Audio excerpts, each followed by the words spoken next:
On today's episode of All Chiefed Up, the NFL announces some big games for the 2023 season. We're going to talk about all that and more, so it's time to get All Chiefed Up.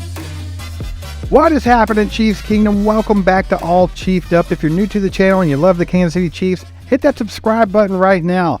Mike, the NFL went ahead and released some schedule stuff, and we see that the Chiefs are going to be playing the Dolphins in Germany, not Arrowhead. Yeah, so it's looking like the Dolphins, Chiefs, going to Germany.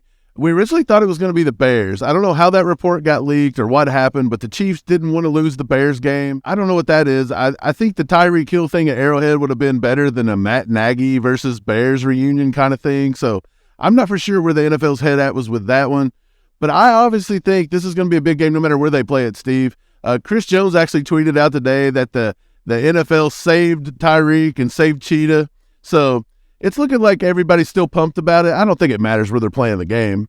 Well, I do think the NFL dropped the bag on this one. I think it would have been a much huger thing if it was home opener in Arrowhead. Tyreek's been talking trash. Heck, they even had L'Jarius Sneed on NFL Total Access yesterday talking about all the smack talk with Tyreek Hill. So they're kind of fueling the fire. And then they put it out themselves by just taking into Germany game in week 9 instead of week 1 at Arrowhead. So now that's not a possibility. Who knows if we'll ever see Tyreek Hill back in Arrowhead? Let's hope we don't. Right. But no matter where they play it, I think the Chiefs are going to come out. They're going to be very passionate about this game. Tyreek Hill just keeps giving them tons of bulletin board material. He will not stop. When the Miami Dolphins come to Arrowhead Stadium this year, guess what we going to do? Guess what we going to do? I hate to throw up the peace sign against y'all. I hate to do it. But guess what? I'm going to be y'all worst enemy that day. I'm going to be y'all worst enemy that day. You better change the signals. I know every signal y'all got. He throws out third grade insults where he calls them something that we don't even want to say on here. Kansas City. He's kind of burning bridges. And then when Chris Jones came out today and said, you know, the NFL saved you guys, he's going to retweet and be like, I hope this doesn't ruin our friendship. I hope it doesn't ruin our friendship, Steve. Yeah, everything Tyreek Hill says comes off as bitterness. It's just that he made the wrong decision. He went to Miami, he took the extra money, he took the nice weather, and instead he's not winning championships anymore. And I think he really hates that he made that decision. And the only thing that he can do is be bitter about it and just talk trash. It makes him feel better about it.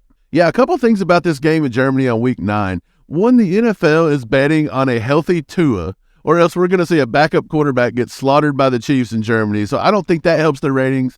And then number 2, Kansas City fans are going to have to get up at 7:30 a.m. to watch a football game, Steve.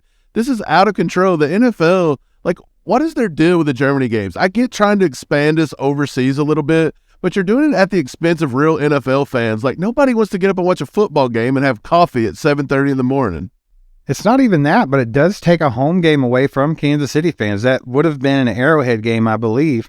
And here they are buying season tickets and stuff. But hey, you can only watch this game if you get a plane ticket to Germany and pay for all your boarding and all that good stuff. So I don't like it either. I think the NFL is more focused on being an international juggernaut, kind of like soccer, as opposed to appeasing the fans they already have. Because I guess they know they're not going to lose them regardless, and they can do whatever they want. Right. So we kind of thought the Dolphins would be the first game on Thursday night opening up. That was where our money was on, was that one. It's looking like that's not going to be the case now, Steve. So who do you think the Chiefs are going to draw for week 1 on Thursday night?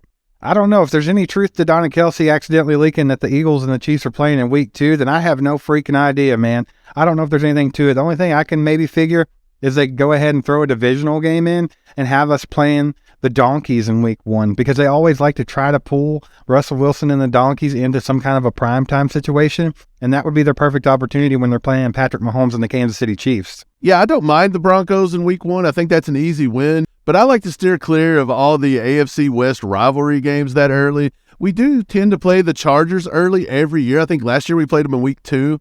I'm kind of leaning more towards maybe a Josh Allen matchup in week 1 on Thursday for prime time.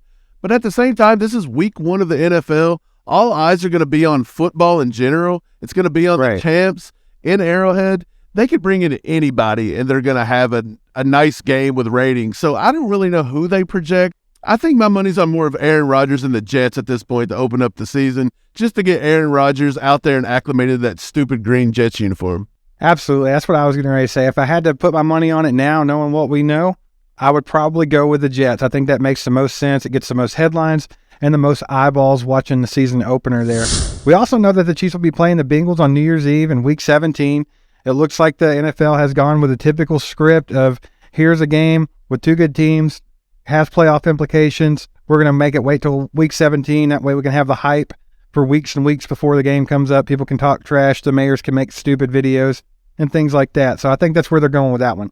Yeah, well, speaking of the mayors making stupid videos, the video that the Bengals actually released today to talk about this game, it featured Orlando Brown Jr. and the mayor actually in the mayor's office, and I thought it was kind of funny. You guys can watch it now. Yeah, we're ready. The Bengals play the Chiefs week 17, and I've got nothing else to add. And cut. How was that? Yeah, I think that was better than the last time. So a lot of Chief fans were actually complaining about this, saying that they can't believe Orlando Brown Jr. has switched sides and he's calling it Burrowhead. That never happened in that entire video. I don't know what people are crying about. Like, I thought the video was hilarious. And for once, I give Cincy a little bit of credit. They made fun of themselves. Right, I agree with you. But at the same time, I would have been better off never seeing that mayor ever again in my life. So I really hate that I had to see that. Yeah, I could have done without the mayor again, to be honest. But at least he was poking fun of himself. I'll take that. I do think that this is a winnable game for the Chiefs, obviously, because it's an Arrowhead. As you mentioned, the NFL's putting it towards the end of the year, so it has the big playoff implications. They want to hype up Burrow. They want to hype up Mahomes. I get it. I'm just not too scared about either game. I think the Chiefs will go to Germany and handle business. I think we handle business against Burrow in Week 17. I think it's going to be even more satisfaction to knock the Bengals out of playoff contention in Week 17. That's what I want to see happen. So recent big news in Chiefs Kingdom was when Andy Reid got on the podium and said that Donovan Smith would be left tackle 1, Jawan Taylor would be on the right side. They did go ahead and release the contract details for the Donovan Smith deal. Mike, do you have more about that? Yeah, there was a tweet today from Greg Allman. He says former Bucs tackle Donovan Smith's one-year deal with the Chiefs was reported as being upwards of $9 million, but without incentives. It's just $3 million per at Sport Track. So base salary is $1.98 million guaranteed and $1.02 million in per game active roster bonuses. Yeah, man, that sounds more like backup left tackle money to me, not starting left tackle money. It's a good deal for Brett Veach and the Chiefs, but that doesn't give me the warm and fuzzies that he's actually going to be the starting left tackle and Jawan Taylor's going to be on the right. I think this is still up in the air, man. Yeah, I don't think it's obviously at this point set in stone that he has to play left tackle, but it is kind of obvious that the left tackle is slated to play left tackle and the right tackle is slated to play right tackle. Right.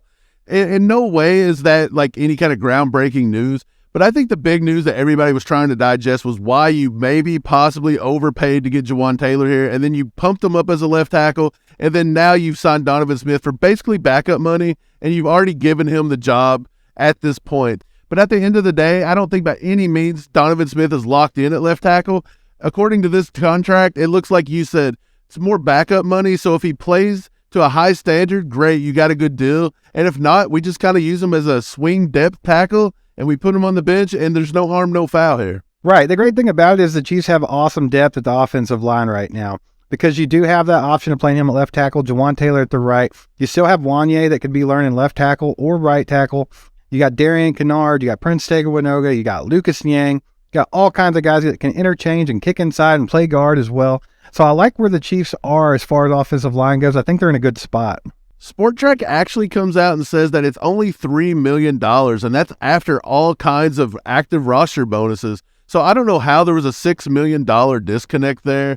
This is just a perfect example of how people hear something and we just all have to run with it because there's nothing to talk about. But at the end of the day, I think this turns out to be a really good deal by Brett Veach. And again, Veach wins. In other news, ESPN put out a story saying, can Kadarius Toney actually be the number one receiver for the Kansas City Chiefs? Mike, what do you think about it? Yeah, we've talked about this a few times. I think Kadarius Toney can be a wide receiver 1, but it all revolves around his health. I think Brett Veach took a shot on Kadarius Toney coming over and being wide receiver 1, and this year he's going to make him prove it.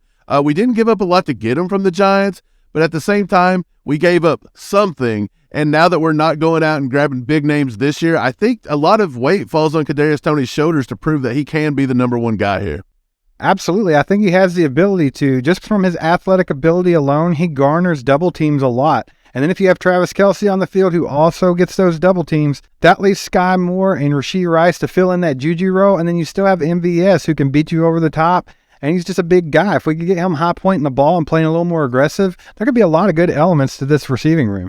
Yeah, I think those 4 are the exact 4 that I have right now as a 53-man roster lock. I think the other two positions are up in the air. Is it going to be Justin Ross? Is it going to be a newcomer coming on like Nico Remigio? Is it going to be somebody like that? We don't know. I would think Justin Watson has a pretty good chance of getting one of those last two spots because we just give him a 2-year deal. So with Richie James being added in the offseason too and all of his punt return, kick return capability, this dude can also get open, Steve. So I think Richie James kind of has a roster spot. I don't know if I want to say it's on lock, but I think it's like a 60-40 in his favor. And Justin Watson. So where's this leaving Justin Ross unless we take 7? On the cut line, man, that's where it leaves Justin Ross. He got overhyped by Chiefs Kingdom.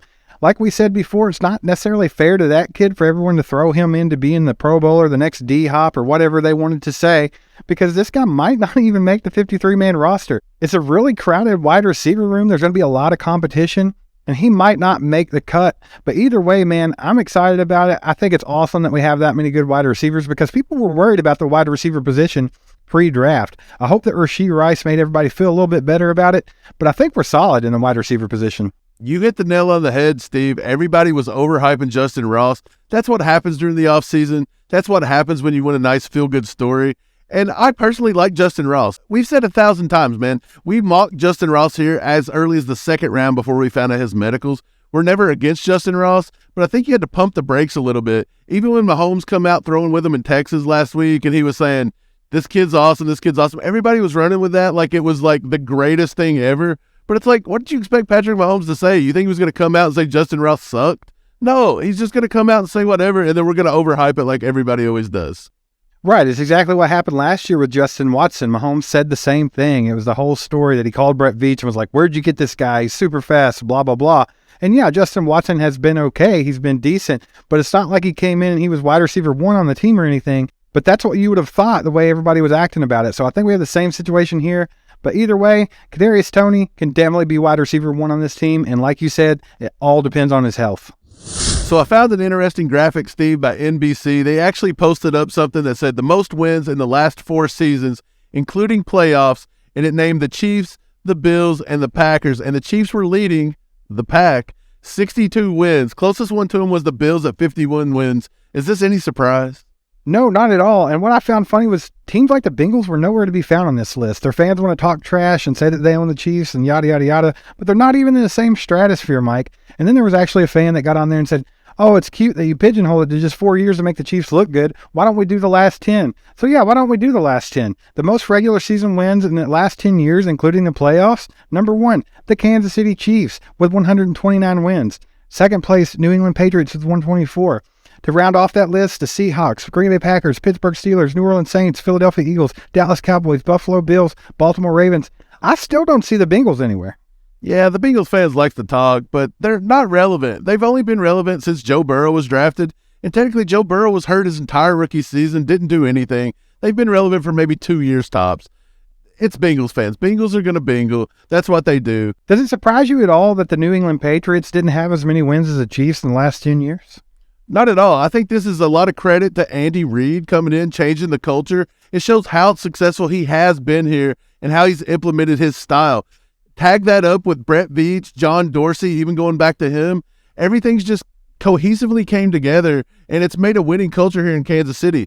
Bringing in Alex Smith, everybody said that was going to be crazy. He actually helped right the ship, then drafting Patrick Mahomes. We found out on the Kelsey's podcast today that Brett Veach was the one that was bringing videos of Patrick Mahomes to Andy Reid and the coaching staff 2 years before he was actually drafted. So we can put that to bed. Brett Veach is the reason that Patrick Mahomes is in Kansas City and the reason that we're now in this dynasty. Absolutely, and he keeps drafting great, and the way these rosters keep coming together in the offseason, we're watching it happen right in front of our eyes this year.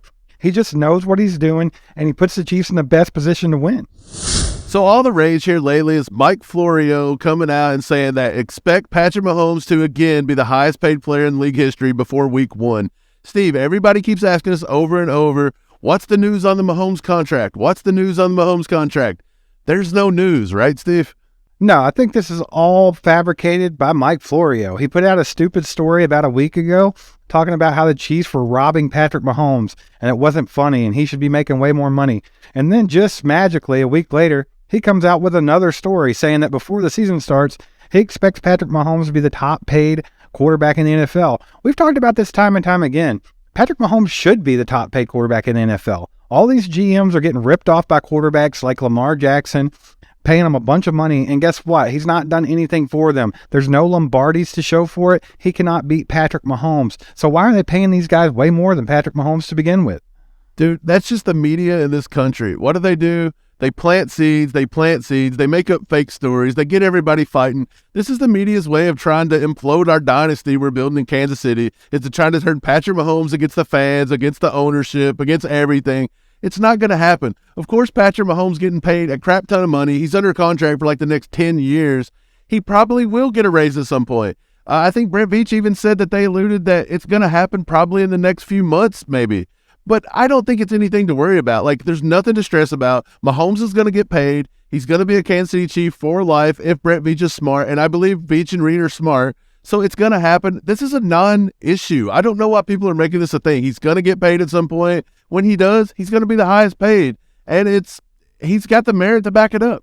And the good thing about it is, just like with Chris Jones, we're going to keep him long term, but we're going to restructure their deal, and it's probably going to help us in the immediate future as far as cap goes. So either way, whether he becomes a top paid quarterback in the league or not, we're still going to be in a great position in Kansas City. Speaking of a great position here in Kansas City, Peter King from Sports Illustrated released his first NFL power rankings. Steve, he's got the Eagles at 1 and the Chiefs at 2. Yet again, are these guys ever going to learn? I think they do know, but I think that Peter King knew that if he put out his power rankings and it was the Chiefs #1, that it wouldn't have been a thing. But if you go ahead and you plug the Eagles in at #1, then all of a sudden it's like, hey, everybody look at this. They just want the attention from it. And I know that their justification is probably going to be, well, the Eagles had a great draft. They took the entire Georgia Bulldogs defense, so that makes them better now all of a sudden. But that's just not the case. Everybody knows that the Chiefs are #1 in the NFL right now. They're the reigning champion. They're the best team. End of story. Yeah, I mean, speaking of giving them airtime, we kind of just did that. So I guess Peter King's tactic worked a little bit. But I'm with you. The Chiefs are the much better team in the NFL. We didn't do anything to take a step back. We've actually got better. Our draft class is better. Our defense will be better with our offseason signings. We're just a better team across the board. The only spot we actually got a little weaker on probably was Juju leaving for the Patriots. But at the end of the day, are we really that worse off at wide receiver? I don't think so. I think the room is actually more competitive and deeper. And so I believe that the Georgia Bulldogs / Philadelphia Eagles cannot beat the Chiefs when it counts. We'll probably prove that again this year. We'll get them in the Super Bowl again, maybe, right? Of course, and if you check out the rest of his power rankings, does any of it surprise you a lot? Because the one that gets me is he has the Baltimore Ravens at #7. That one right there, to me, I think that's just all off the hype that they just re-signed Lamar, they got OBJ, and they drafted Zay Flowers. I think they're trying to create some stuff there that might not be there just yet. Also, it's really interesting to me that he has the Lions at 6, and he even threw in the Jets at #9, Mike. What do you think about that? No, the Jets, just because Aaron Rodgers is there, old man Rodgers is not going to instantly make the Jets a top 10 team. And the Lions are on the come up. Right. The Lions are on the come up, but I don't think they're a top 6 team right now. That's ridiculous. No. So, yeah, Peter King's an idiot. So before we go today, I wanted to circle back to the schedules a little bit in these international games. Did you see what happened to the Jacksonville Jaguars? They actually have back-to-back international games this year. It's getting a little bit out of control. It'll be the Jaguars and the Falcons at Wembley Stadium, and the next week they have to play the Buffalo Bills at Tottenham Hotspur Stadium, wherever that is. I don't know, but it's just crazy to me that they're doing that, man. And they also released the first Black Friday game this year, and it's actually going to be the Dolphins versus the Jets. So there's lots of weird things going on with the NFL schedule this year. Wait, so you're telling me the Jaguars have to stay in England or wherever, overseas? They got to stay there for 2 straight weeks? They're going to be in Europe for 2 weeks, Mike. Back-to-back games. One against the Falcons, and then the next week against the Buffalo Bills. That's the dumbest thing I've ever heard. Like, I think before long, we're going to try to have a team move over to a different country. I don't know what the country would be. I don't know what the country's going to be it Mexico or Germany. Who knows? But I feel like that's the way the NFL's trying to go here. I don't know if I love it, man. No, it's pretty obvious that they're trying to make it an international thing. I mean, they've been working on it a little bit at a time, but like we talked about earlier in this video, I think they want to make it more like soccer, where it's just a world phenomenon. I don't know if they'll ever get to that, but hopefully they don't lose the true fans here in the United States just by pulling their teams away from them constantly. Yeah, I don't like the fact that they even took away a home game for the Chiefs. Tickets are going through the roof right now. Now you've taken away an entire home game, so we're cut down to 7 games at home, I think. Yeah, I'm not really thrilled with the way they're doing this whole international thing. I think 1 or 2 games a year tops, but I think this year you said they're doing 5 or 6. That's just insane. It's already costing too much to get to Arrowhead Stadium as we talk. Like, it's like $200, $300 for nosebleeds at this point, and now you're taking away a home game. I just don't like the way this is trending. I think they're starting to get away from what the fans actually want, and they're starting to try to make this like an international thing. I just don't think it's going to catch on worldwide like they think. In other countries, they still say football is fake, football's soccer. Like, we get it. Right. Now, hopefully it just doesn't get to the point to where everything's like the Super Bowl, to where only rich people can go enjoy the games and not normal people, because that seems to me like it's getting to that point already, and it's just going to get worse, man. Just one more thing, I wanted to give a shout out to Stone Cold Chris Jones. PFF put up a graphic from last season, the most quarterback pressures over the past 2 seasons. It looks like Max Crosby leads the way with 182, then Nick Bosa at 165, Micah Parsons with 157, Myles Garrett with 151, and your boy Chris Jones with 142. So I think this year he's going to even add to it. That way, next year on this graphic, for the last 3 years, he might be at the top, Mike. Well, I think it's the most impressive because he's actually coming from the inside, the defensive interior. Right. He's able to get those kind of pressures. Everybody else is coming off the edge, 5 technique, 7 technique, you name it. They're just all out, pinning their ears back and going to the quarterback. Chris Jones is doing this through double teams, triple teams, you name it. So I think Chris Jones has proven time and time again that he is the elite defensive interior guy over Aaron Donald. I'll say it. Yeah, absolutely. And hopefully Keandre Coburn can be his little sidekick and make it even easier for him. That'll be great to see. Yeah, I think it's about time we have to get Chris Jones restructured, but I don't think it's happening anytime soon. This is a June, July project, and so I wouldn't hold my breath on it, but I do think it gets done. We got to get Chris Jones here, long-term, lifelong Chief.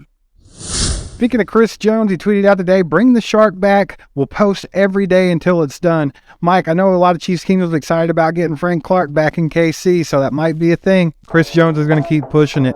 If you want to know more about that, check out this video from How About Those Chiefs and learn more. Get in our comments, and thanks for subscribing and hitting that bell. Cause aside from my soul,